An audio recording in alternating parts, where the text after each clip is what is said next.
Rayalaseema lift scheme పనులు నిలిపివేత, తెలంగాణ ముఖ్యమంత్రితో చంద్రబాబుకు ఉన్నటువంటి చీకటి ఒప్పందాన్ని మీడియా సాక్షిగా బట్టబయలు చేసినటువంటి వైఎస్ జగన్మోహన్ రెడ్డి గారి మీద కేవలం డైవర్షన్ పాలిటిక్స్ లో భాగంగా ఈ రోజు ఎల్లో మీడియా, తెలుగుదేశం పార్టీ చేస్తున్నటువంటి విష రాజకీయాలు ఏ స్థాయికి చేరాయంటే, మరీ ముఖ్యంగా ఎల్లో మీడియాలో కక్కుర్తితో కూడినటువంటి కోతలు, కాలకూట విషయం లాంటి రాతలు, పిచ్చి ప్రేలాపనలతో వైఎస్ జగన్మోహన్ రెడ్డి గారి మీద దుష్ప్రచారం చేయడం, విషం చెమ్మడమే వారి పనిగా పెట్టుకున్నారు. దీన్ని వైఎస్ఆర్ కాంగ్రెస్ పార్టీ తీవ్రంగా ఖండిస్తుంది.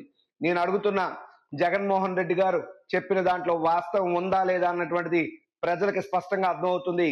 తెలంగాణ అసెంబ్లీలో నిండు సభలో సాక్షాత్ రాష్ట్ర ముఖ్యమంత్రి, ఆంధ్రప్రదేశ్ రాష్ట్ర ముఖ్యమంత్రితో నేను మాట్లాడుకున్నాను, ప్రైవేట్ గా మాట్లాడాను, నా మాట మీద గౌరవం ఉండి మాత్రమే రాయలసీమ లిఫ్ట్ ఇరిగేషన్ స్కీమ్ ని ఆయన నిలిపివేశారు అని చెప్పి అంత స్పష్టంగా తెలంగాణ ముఖ్యమంత్రి చెప్పిన తర్వాత, దొంగలాగా చంద్రబాబు నాయుడు దొరికిపోయిన తర్వాత ఇంత అన్యాయం చేస్తావా, రాయలసీమను సర్వనాశనం చేస్తావా, రాష్ట్ర ప్రయోజనాలను తాకట్టు పెడతావా, నీ స్వార్థం కోసం ఆంధ్రప్రదేశ్ రాష్ట్రాన్ని, మరీ ముఖ్యంగా రాయలసీమలో తాగునీరు లేకుండా చేస్తావా అన్నటువంటి అంశాన్ని ఈ రోజు జగన్మోహన్ రెడ్డి గారు మీడియా సమావేశంలో పైకి తెచ్చి ప్రజల ముందుకు పెడితే, చంద్రబాబు నాయుడికి, తెలుగుదేశం పార్టీకి, స్పష్ట మీడియాకి సమాధానం చెప్పడానికి దొరక్క ఏదో ఒక విలేకరి రాజధానికి సంబంధించిన అంశాన్ని అడిగితే దాన్ని పట్టుకుని లేనిపోని రాద్ధాంతం చేస్తూ జగన్మోహన్ రెడ్డి గారి మీద విషయం చెబుతున్నారు.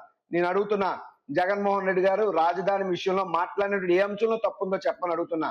ఇదే రాజధాని విషయంలో నిజంగా చంద్రబాబు నాయుడికి ప్రేమ ఉంటే గతంలో ఉన్నటువంటి 5 ఏళ్లు, ఇప్పుడు మరో 2 ఏళ్లు, 7 ఏళ్ల కాలంలో అమరావతి రాజధానిలో మీరు చేసింది ఏంటి అని సూటిగా ఈ యొక్క ప్రభుత్వాన్ని, మరి ముఖ్యంగా పచ్చ మీడియా నేను అడుగుతున్నా.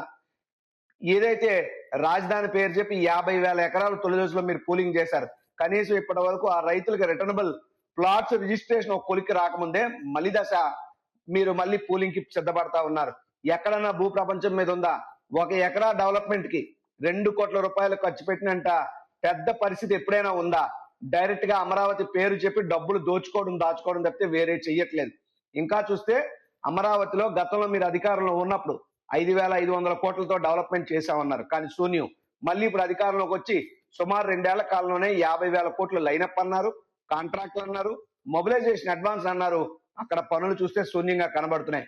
కేవలం అమరావతి పేరు చెప్పి మీరు ఆర్థికంగా బాగుపడడానికి, అవినీతి చేసుకోవడానికి తప్పితే ప్రజలకు గాని, ప్రాంతానికి గాని, రైతాంగానికి గాని మీరు చేసింది శూన్యం. జగన్మోహన్ రెడ్డి గారు చెప్పినటువంటి మాటలు అమరావతి విషయంలో అక్షర సత్యాలు. అమరావతిని పేరు చెప్పి మీరు దోచుకుంటున్నారు తప్పితే అమరావతి ప్రాంతానికి న్యాయం జరగట్లేదు. ఎప్పటికైనా మేము ఒకటే డిమాండ్ చేస్తున్నాం, ఖచ్చితంగా భూములు ఇచ్చినటువంటి అమరావతి రైతులకు న్యాయం జరగాలి. అమరావతి పేరు చెప్పి జరిగే అవినీతిని అడ్డుకట్ట వేయాలి. మరీ ముఖ్యంగా రాయలసీమ లిఫ్ట్ స్కీమ్ ఏదైతే మీరు నిలిపివేశారో దాని విషయంలో ఖచ్చితంగా మీరు పునరాలోచించి రాయలసీమకు మంచి జరిగే విధంగా ఈ ప్రభుత్వం నిర్ణయం తీసుకోవాలి. లేని పక్షంలో ప్రభుత్వం మీద రాయలసీమ ప్రాంతం నుంచి తిరుగుబాటు తప్పదు అని చెప్పి ఈ సందర్భంగా తెలియజేస్తున్నా.